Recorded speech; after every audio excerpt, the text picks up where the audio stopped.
So what is good? I might think something that's good that somebody else thinks is evil, and vice versa.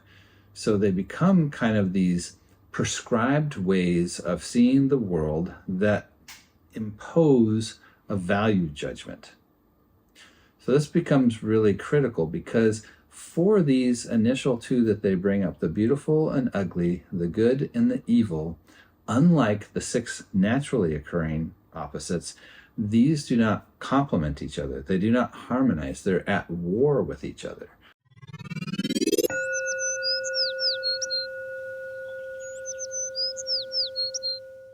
Welcome to Kinship Cafe. I am your host, Jim Jones, and I'm so glad that you joined us today. We're going to be continuing in our exploration of the Daodejing, and this time we're going to be looking at Chapter 2. So let's get started. Recognize beauty and ugliness is born. Recognize good and evil is born. Is and isn't produce each other. Hard depends on easy.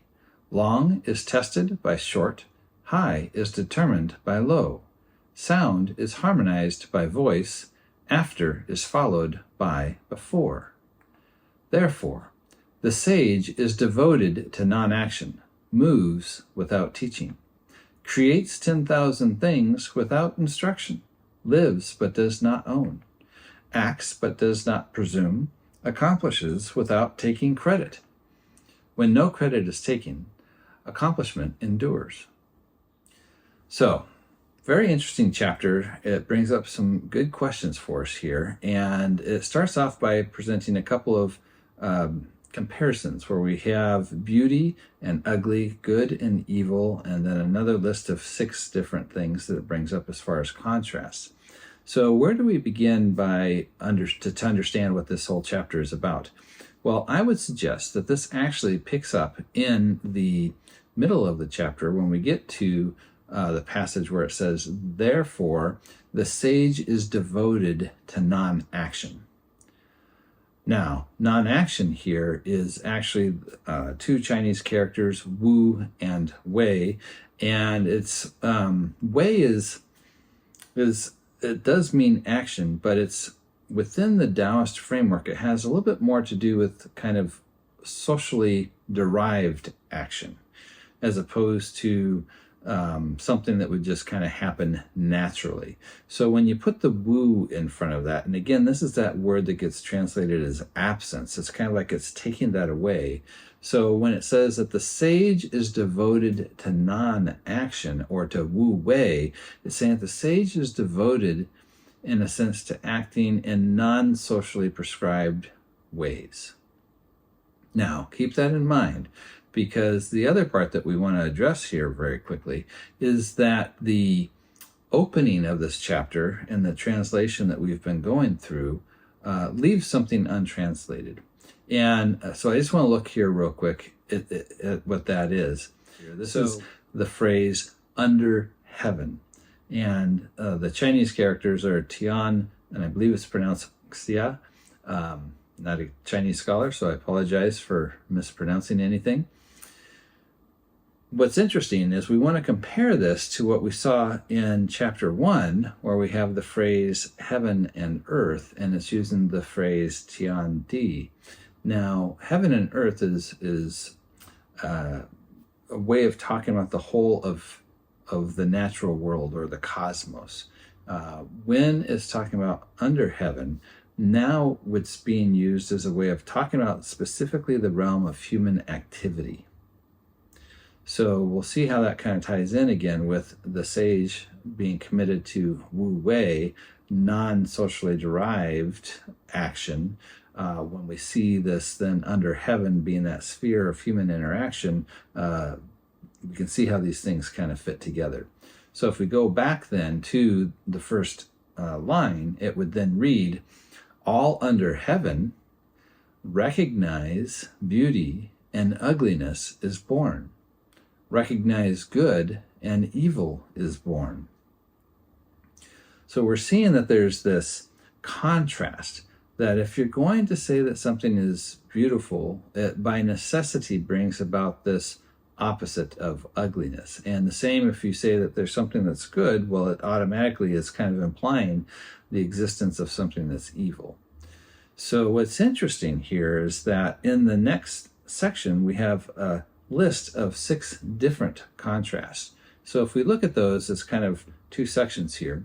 We have beautiful and ugly, good and evil, but then we have is and isn't, hard and easy, long and short, high and low, sound and voice, which is a little bit different for us to understand as far as how these work is kind of contrasts. But and there's a lot of different ways this has been translated, but it really doesn't come into play here for our interpretation. Clearly, at some point there was a way that these things kind of made sense within its original context of how these would be considered kind of these opposites that are nonetheless kind of correlative, that one brings about the other.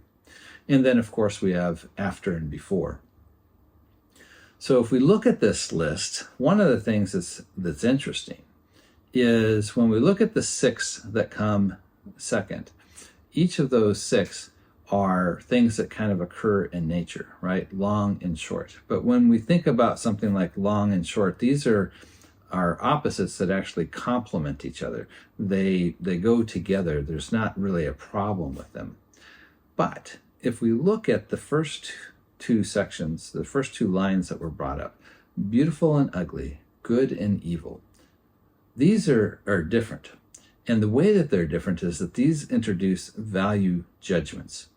So when we're saying long and short, these aren't value judgments as much as they're just a comparison, and we can kind of see the contrast. But when we get into the value judgments of what's considered beautiful, what's considered ugly, or more specifically, what should you consider beautiful, what should you consider ugly, or what should you consider good, what should you consider evil, these then become value judgments that are not necessarily obvious. So what is good? I might think something's good that somebody else thinks is evil, and vice versa. So they become kind of these prescribed ways of seeing the world that impose a value judgment.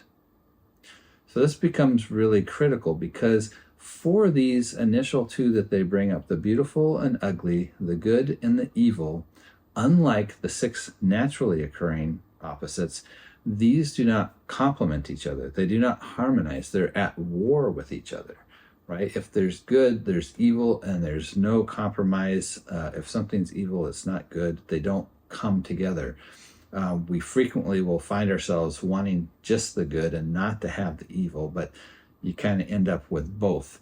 So part of, I think, what's being said here is that when the sage recognizes these labels, and again, these names that the Taoists seem to be somewhat suspicious of, it creates a challenge for how society functions. They might have been intended as useful tools for how to get along or how to perceive things, but they end up creating a problem. And that's why we get to the next part of the verse where it says, therefore, the sage is devoted to non-action, to wu wei, to non-socially prescribed ways of seeing the world. This is a challenge, obviously, because there's a lot of things that we kind of receive as far as how we're kind of taught to look at the world. And so to take these value judgments out and try and perceive the world without them can be rather challenging. But when we see what happens when we allow these artificial judgments to be imposed on how we look at the world, we can see where this is potentially going to create conflict, not allow people to come together, or it's going to create division. So we need to become more adept at recognizing when these value judgments are being applied to the way we perceive the world, and learn to see beyond them, to see what does it actually look like. And again, this is really at the core of Taoism, is how do we see what is versus what should be, or what if, what could happen. So what is, and that getting at what is is going to help us see through those filters that are prescribed, that we're supposed to see something as good or evil or beautiful or ugly. Now, the rest of this chapter is a little bit tricky to understand sometimes in different translations. I'm going to switch to a different translation here because I think it actually explains or translates the balance of this chapter in a way that's a little bit more clear. And I've got them both on the same slide here to begin with, just so you can kind of see the transition that we're making. So in our initial translation, it has, therefore, the sage is devoted to non-action. In this new translation, it says, thus the sage behaves without taking unnatural action. And again, this is how they're trying to translate that concept of wu wei, right? So whereas socially prescribed ways of acting, here they're trying to talk about them as unnatural. Not a big fan of that, because if it's something that can be done, it's by definition natural. So I think the socially prescribed aspect is in contrast to what might be more naturally occurring, as opposed. So it's not necessarily unnatural versus naturally occurring. It's more socially derived versus naturally occurring. But let's continue on then with this different translation for the balance of the chapter. So then it goes on to say that the sage teaches without using words. I really love this because it reminds me of a saying that's attributed to St. Francis, I believe, where he instructs his disciples to go out into all the world and teach the gospel by any means necessary. And if really necessary, you can even use words, right? So it's this idea that we demonstrate through our actions in so many different ways what we're trying to communicate. And again, with the Taoist concern about language and words, we can see how this kind of a concept plays out for them. How do we model what it looks like to live in a world where we're not being led by these socially prescribed judgments about what should or shouldn't be, what is good, what is evil, and how do we do that in the way that we live it out?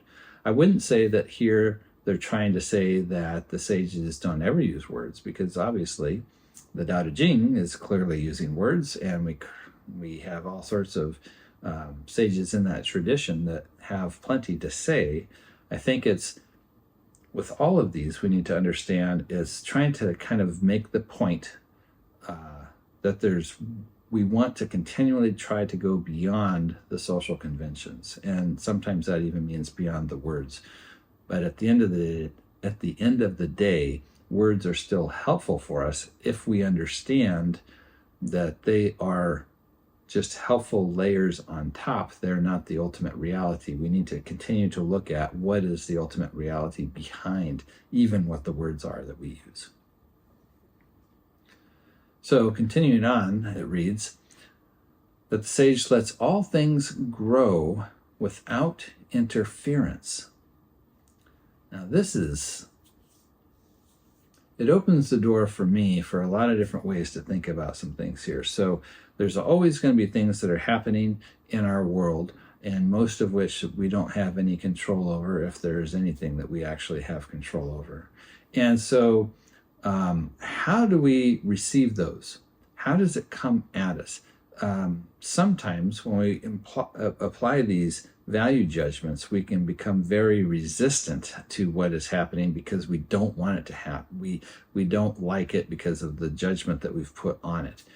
Here we've got kind of a very different approach where it's for the things that we can't control, it's saying it lets them happen because there's nothing you can do about that anyway. There's no way for you to do anything about it. So it's not trying to interfere. This is another place where we see that the Taoist approach is really kind of coming from a supra or above human perspective. A lot of philosophies tend to be more humanistic in the sense of from the human perspective. But here, like we saw with Tao, where it's taking it from the perspective that was more common in the culture of a particular philosophy that's being presented as a Tao, as a way for someone to follow. They're saying, no, we're going even above that. We're talking about the Tao of the universe, that there's a way of being that you can't help but do, like gravity. It just happens. There's no way to not follow this way, this Tao. Well, that kind of takes the perspective from a much larger perspective than at the level of human interaction. So where we might see things as good or evil or perceive them that way from our subjective experience, and especially with our cultural conditioning, when we really step up and see things from a higher perspective, it's much harder to make those kind of distinctions between good and evil and whether or not it's right or wrong. And at some point, we're going to talk more about this idea of, where does choice enter in, or does it exist, and how does that relate to how everything unfolds in the universe?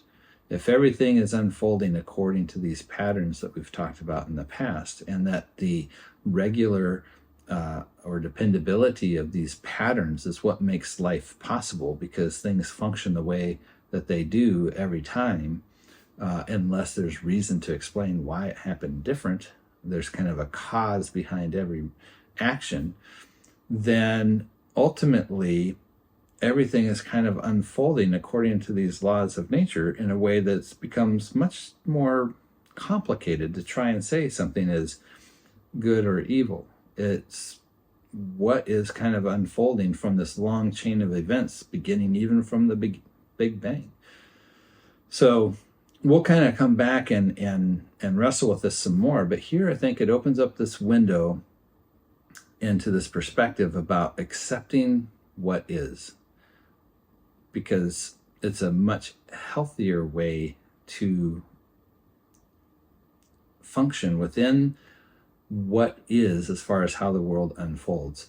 It doesn't help anything to reject something that is reality, that has happened, that not facing it honestly or seeing it directly is only going to complicate things. Whether ultimately you think it's still going to be good or evil from your own subjective experience, you still have to accept the fact that it is happening and that there's not anything that you can necessarily do about this particular thing, whatever it may be. And this can be good or bad, right? Not just bad things that we're talking about here. And then it continues here and it says, gives them life without claiming to be their owner. So, what are we talking about here as far as the 10,000 things? Well, possibly this is about, maybe being a farmer and growing plants, or a herdsman, or possibly, creating something of some form. What they're saying here is that it gives them life without claiming to be their owner. Ownership is a very interesting thing. So we toyed with the idea that Taoism might be reintroducing this perspective that was more of the Paleolithic perspective on things. And we saw how there's a lot of indigenous types, what we call indigenous cultures, that still persist in a lot of those ways of thinking about things, and in particular about stuff like ownership. And we mentioned briefly thinking about Native American inhabitants and what happened when there was this Western, culture clash, where there was this idea of ownership of the land that they just didn't understand. They didn't understand what they were asking for or what they were committing to, because the Western concept of land ownership was very different from what was going on in terms of what was happening in terms of that indigenous experience. So this would be kind of an interesting thing that's potentially brought up here in terms of how that idea of ownership comes into play, or lack of it, from this Taoist perspective. And then it says, it benefits them without claiming credit. And we will definitely have a lot to say about this as we go forward. This whole idea of merit or responsibility, where can we actually claim credit for things versus being ultimately responsible? Here, there's a recognition that, I didn't bring all this stuff together, right? Even if I'm growing something in the garden, I didn't make my own dirt, right? It's all part of a process that I'm just participating in. And, I'm just working to try and see as much as I can be in harmony with that whole process. And to the degree that I am, things will flourish. And so if it's flourishing because I am, in a sense, kind of getting out of the way or making sure that I'm trying to work within harmony of that, how do I take credit for that? Because it's this whole system that exists not apart from me, but the system would continue to function even if I wasn't here, basically. So I think this is where part of this is coming into play then with this question about claiming credit. And then it concludes by saying, because the sage does not claim credit, his credit is never lost. So if we're not claiming ownership for this thing, for this project, or whatever it is that we've done, then nobody can take that away from us, right? If we're holding on to it, or we receive some kind of recognition or honorific title or something like that, then there's always a possibility someone could take it from us, or that something could happen and it's going to, sully our name or something like that. Here, if the credit's not being taken, nothing can be removed, and therefore it's never actually lost. Very interesting chapter, and it brings up a lot of questions about, okay, if we take value judgments out of this whole process, what does that mean? What does that look like? And we'll explore that more next week. Specifically, I want to look at what do we mean by morality from this kind of perspective. Does it work? Is morality a thing? And then as we continue down, we'll have multiple times to talk about this idea of acceptance and also this idea about credit and merit or blame and how those things play out. So I hope you enjoyed today's discussion of Chapter 2. It's definitely one of my favorite chapters. It brings up a lot of really important points. If you like this video, please like it, comment on it, let me know what you think, subscribe. Also, if you would like to get our email, you can sign up for that at kinship.cafe. And in addition, you will get an invitation to the live presentation of this material. We have a Zoom presentation that happens on Friday mornings where you can participate in the discussion about the material, as well as an in-person opportunity on Sunday mornings if you happen to be in the Southern California area. So please go sign up for that email if you'd like to be a part of either of those things. Well, be well, and we'll see you next time.